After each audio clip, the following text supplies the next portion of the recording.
Thank you.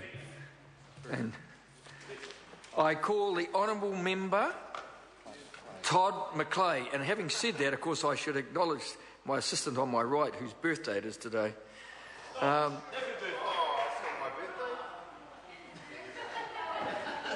It's Roland's birthday.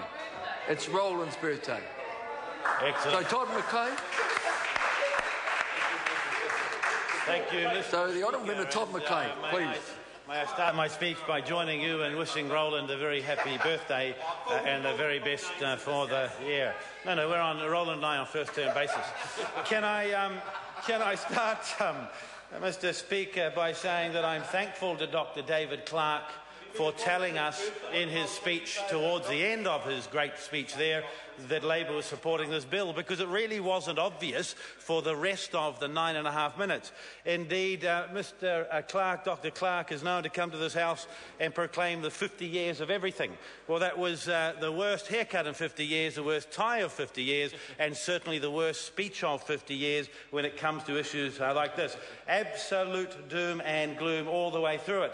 But surprisingly, they've decided to join the government and doing something that is right for New Zealanders and right for taxpayers, which is helping remind our students who have been able to get an education because of the generosity of the taxpayer, the overwhelming support of this government, that they must in turn repay their debt to the taxpayer and indeed to society. So, Mr. Speaker, there have been some important changes here, because Dr. Clark was correct. The only reason that we're able to afford, as taxpayers, to offer this opportunity to students is because hard-working New Zealanders work, pay their taxes are lent to students, and they have an obligation, just as when they leave, and under this government have the very best chance in almost 50 years to purchase a home, get a mortgage with interest rates that are the lowest in 50 years. They must pay that obligation back to the bank to pay off their house. In this case, they must pay their obligation back to the taxpayer by repaying their student loan. Now, I want to explore for a moment a couple of important changes in this, because what the bill has done is broadened the definition of income for which students must start their repayment obligation. It's also lined that up with working for families, the tax credit that this government is a champion of, Mr. Speaker. Now, in looking at this, we've decided, in the committee we heard it, the government has decided that we need to look at different types of income that should be applicable when that obligation kicks in for a student to repay the loan that the taxpayer has given them. We've heard about fringe benefit tax and income that's put in trusts and so on, and there's agreement across the House. But I asked the Minister earlier after his speech what other types of income would be included in triggering the obligation for a student to have to start repayments.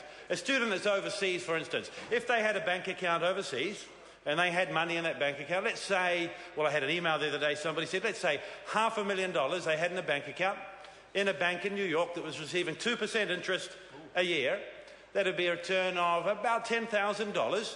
If that was income to them, would they need to declare it to the New Zealand Inland Revenue if they were tax resident here? And the answer was yes. And would that income be treated as part of their earnings to trigger their obligation to start repaying their loan? And the answer was yes. But what if they left America, came back to New Zealand and decided, because the exchange rates were not in their favour to change American dollars to New Zealand dollars at that time, if they were still earning that income, declaring it to Inland Revenue in New Zealand, but not telling anybody else about it, would there be an obligation on their part, the $500,000 that might be in that bank account, at 2% interest that was giving them a return of $10,000 a year? Would they be obliged to pay income tax on that in New Zealand? And the answer was yes.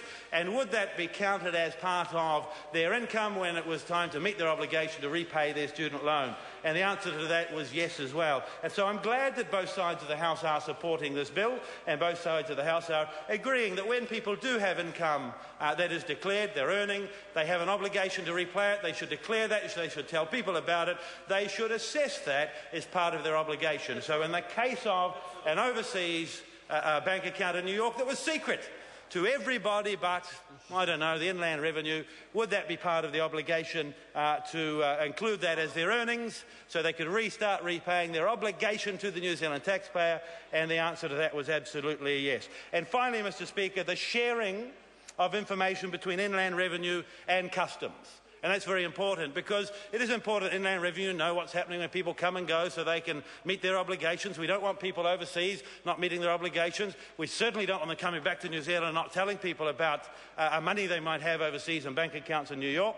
But in this case, Inland Revenue and Customs could share information. So as an example, if a New Zealander was returning to the country from a posting in New York where they had a bank account with $500,000 in it at 2% interest, earning $10,000 a year, when they came back into the country, if Customs stopped them to look for, I don't know, we have very strong biosecurity measures in New Zealand because this government takes it very seriously, was looking for an apple, they found a bank account or a bank statement and it looked like there was a hidden account that nobody should know about, would they tell Inland Revenue about that? Yes.